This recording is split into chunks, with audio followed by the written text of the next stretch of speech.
प्राचीन भारत के एक छोटे से राज्य में चंद्रगुप्त की ये कहानी है। ये राज्य अपने अद्भुत किले, हरे भरे जंगलों और राजसी परंपराओं के लिए प्रसिद्ध था। इस राज्य की राजकुमारी का नाम था रूपांजलि।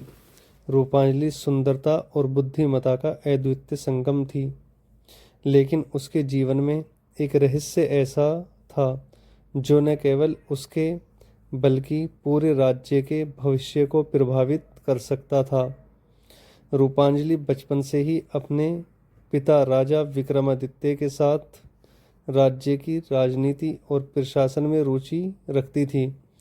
उसकी माँ महारानी सुमित्रा बचपन में ही एक रहस्यमय घटना में खो गई।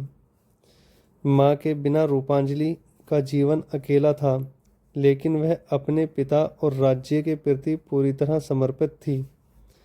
एक दिन राजकुमारी को अपने कक्ष के पुस्तकालय में एक पुरानी डायरी मिली। यह डायरी उनकी माँ की थी। डायरी में एक अजीब संकेत दिया गया था। जब चंद्रमा अपनी पूर्णता में होगा और जंगल का वायु गुनगुनाएगी, तब रहस्य का द्वार खुल जाएगा। रूपांजलि ने अपने विश्वास पात्र सखा वीरेंद्र को यह बात बताई। वीरेंद्र एक साहसी और बुद्धिमान योद्धा था। दोनों ने मिलकर डायरी में लिखे संकेतों का अनुसरण करने का निर्णय लिया। पूर्णिमा की रात जब चंद्रमा आकाश में चमक रहा था, रूपांजलि और वीरेंद्र जंगल की ओर गए। जैसे ही वे जंगल के बीच पहुंचे, हवा में एक अजीब गुनगुनाहट सुनाई देने लगी। उसी गुनगुनाहट के बीच एक अद्भुत किला प्रकट हुआ, जो सामान्य आंखों से अदृश्य था। किले का द्वार खोलते ही उन्हें एक विशाल कक्ष मिला, जहां दीवारों पर अद्भुत चित्र बने हुए थे। चित्रों में एक रहस्यमय औरत दिखाई दी, जिसका शक्ल राजकुमारी की माँ से मिलती थी। दीवार पर कुछ श्लोक भी लिखे थे, जो सत्य की खोज करेगा उसे अपने अस्तित्व को त्यागना होगा। रूपांजलि और वीरेंद्र ने आगे बढ़ने का निश्चय किया। किले में हर कदम पर उन्हें ऐसे चक्रव्यूह मिले, जिनका हल केवल बुद्धिमत्ता और धैर्य से संभव था। अचानक उन्हें एक कक्ष में रहस्यमय महिला दिखाई दी। उसने अपना परिचय माया के रूप में दिया और कहा, तुम्हारी माँ इसी रहस्यमय किले की रक्षक थी, लेकिन उन्होंने किले के नियमों का उल्लंघन किया और उनका अस्तित्व समाप्त हो गया। अब यह जिम्मेदारी तुम्हारी है। रूपांजलि को समझ नहीं आया कि वह क्या कह रही है।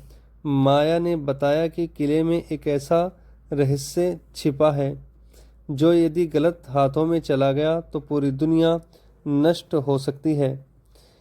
माया ने राजकुमारी को एक चुनौती दी। उसने कहा, अगर तुम इस किले के रहस्यों को जानना चाहती हो, तो तुम्हें अपने सबसे गहरे डर का सामना करना होगा। राजकुमारी को अचानक अंधेरे में डाल दिया गया।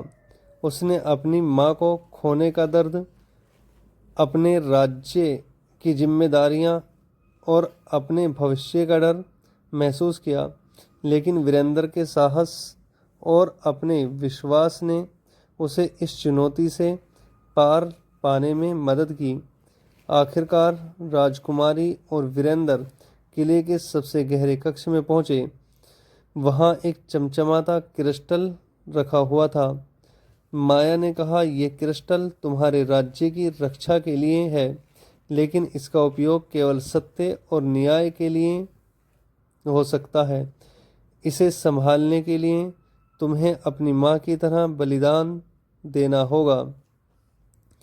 रूपांजलि ने क्रिस्टल को छुआ और उसी क्षण उसे अपनी माँ की आवाज़ सुनाई दी। माँ ने कहा, प्यारी बेटी, यह शक्ति तुम्हारे भीतर है।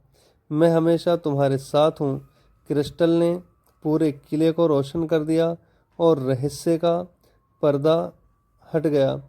माया ने बताया कि रूपांजलि ही इस किले की नई रक्षक है। रूपांजलि और वीरेंद्र ने किले को छोड़कर राज्य वापस लौटने का फैसला किया। वे जानते थे कि यह रहस्य हमेशा के लिए उनके और राज्य की सुरक्षा के लिए महत्वपूर्ण रहेगा। रूपांजलि ने अपनी माँ की डायरी बंद कर दी और नए आत्मविश्वास के साथ अपने राज्य की जिम्मेदारियों को संभाल लिया। अब वह न केवल एक राजकुमारी थी बल्कि एक रक्षक भी थी। ये कहानी केवल रहस्य की नहीं बल्कि साहस, प्रेम और बलिदान की है। रूपांजलि का जीवन यह सिखाता है कि सच्चाई और न्याय के लिए अपने डर का सामना करना सबसे बड़ा साहस है। धन्यवाद।